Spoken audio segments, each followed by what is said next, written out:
Hi, this is Qabas, and this is my project about Dorothea Dix. This is a portrait of Dorothea. Dorothea Dix was born April 4, 1802 in Hampton, Maine, U.S. She is the oldest child of the three siblings of Joseph Dix and Mary Bigelow. She ran away from home when she was 10 to her wealthy grandmother in Boston and lived with her because it was believed that her dad abused her when she was little. Her grandmother taught her the etiquette and also how to read and write.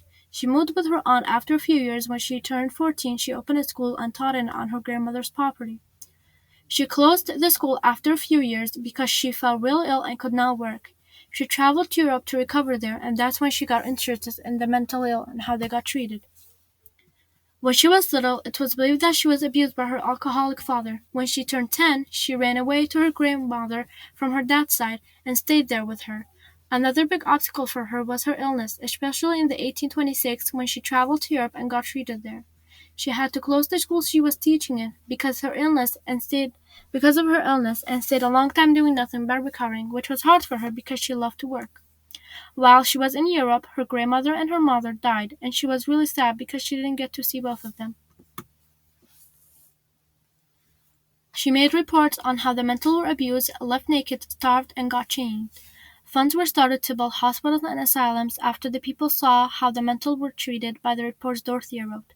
She influenced Italy to build mental hospitals and asylums. She traveled even to Asia and Europe to do her research until she achieved her goal, which was to build hospitals and asylums for the mentally ill so they can get treated. She was the founder of 32 hospitals and 15 schools for the blind and weak-minded. She also had libraries in prisons and mental hospitals. People viewed Dorothea Dix as a hard-working woman who fought for the mental people that had nobody feel their pain. She had them taken care of, and they will always remember her as the woman who made them have their rights. She didn't want hospitals named after her, and when she retired, she didn't talk of her achievements and kept silent. This is my blog of Dorothea Dix. On top, I have the important biographic info, which is where she was born and where she lived and her childhood. On the bottom of that, I have the legacy, which is how people view her now, what made her so important that she is known to this day. And on the bottom of that, I have why they deserve a place in history. Dorothea Dix deserves a place in history because she changed the society that we live in today. If it wasn't for her, the mental people would still be in jails. And on the bottom of that, I have a video of Dorothea Dix's lifetime.